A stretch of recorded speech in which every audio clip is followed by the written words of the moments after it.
والمطر اللي بينزل دلوقتي مش شبه المطر اللي أنا عارفه أول ما بدأت.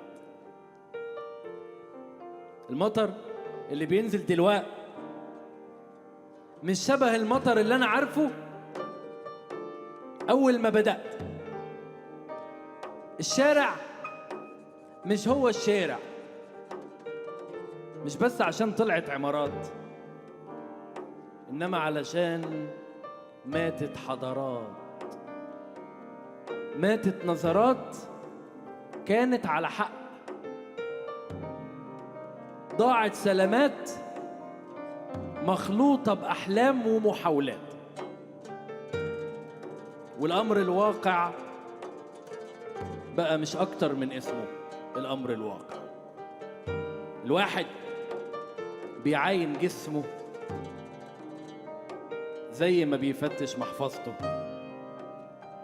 بيدور على أجزاء منه فتحت مواضيع، خبطت في كراسي وفي مشاعر وخريف وربيع، وكأن الواحد بيسلم على شيء هيضيع قبل ما بيضيع. القطر اللي بيمشي بركاب مش زي القطر اللي بيجي محمل، والناقص مضطر يكمل. لم شفايفي من على المجار واحسب عدد المرات اللي أنا جربت حاجات فيها مع ناس مشيت. ارفع بصماتي من الأبواب وانت هتعرف إن أنا ما تركتش باب إلا وجربت. كل ما أقول قربت أتفرج على نفسي لوحدي، مزروع في الأوضة اللي أنا بقلع فيها همومي، بتأمل ناس لابسة هدومي وعايشة مكاني، بتفرج على مشاريع أطفال اتفق الشركاء يفضوها، وبيوت كل لما يجي العمال يبنوا حيطانها يجوا ناس تانيين غير العمال ويهدوها. مين المفروض دلوقتي يصبر مين؟ الناس فاكرة الطبطبة بالإيد، واللي أنا عاوزه ناقص في السوق، محتاج خمرة تخليني أفوق، أو بنج يحرك أوجاعي.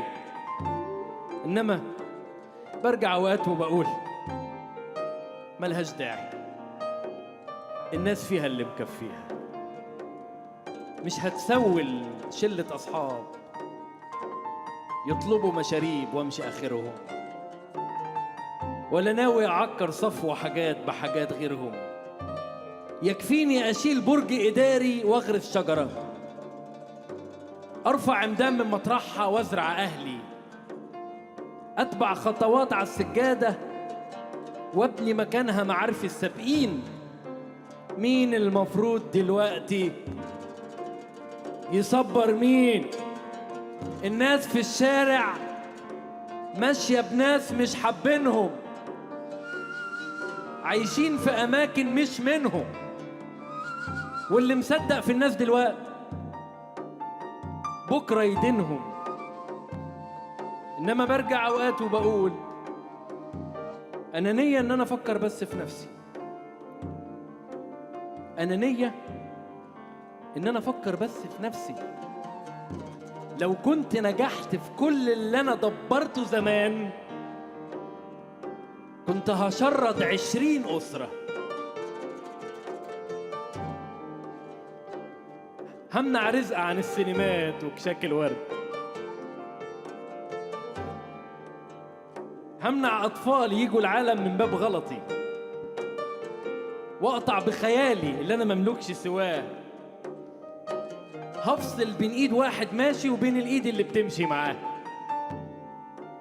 لو كنت نجحت في كل اللي أنا دبرته زمان كنت هشرد 20 أسرة، همنع رزق عن السينمات وكشاك الورد، همنع أطفال يجوا العالم من باب غلطي، وأقطع بخيالي اللي أنا مملكش سواه.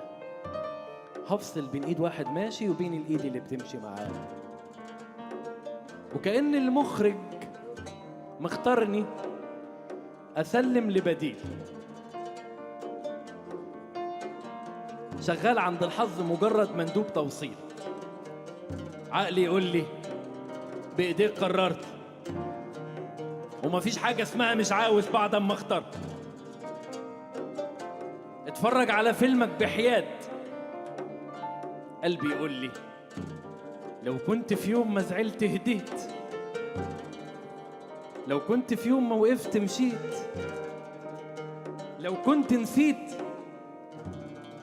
كنت هتبقى في مطرح أحسن، بدل التواريخ ما تشيل الدنيا على كتافك. ملعونة التواريخ اللي بتطلع على أكتافك. لو كان فيهم واحد شافك زي ما تقصد مش زي ما قلت، لو كان واحد فهمك فعلا زي ما بقيت مش زي ما كنت، كان ممكن يبقى الفيلم جميل، نهايات أسعد، أعصاب أجمد، وبيوت فيها ناس مش مهجورة. أحسن ما أنت قصاد الصورة بتبص على الفيلم بحسرة، ولا منك بتحقق إيرادات، ولا منك خارج بجوائز في الدنيا اللي بتحرم محتاج وبتدي الواحد مش عايز.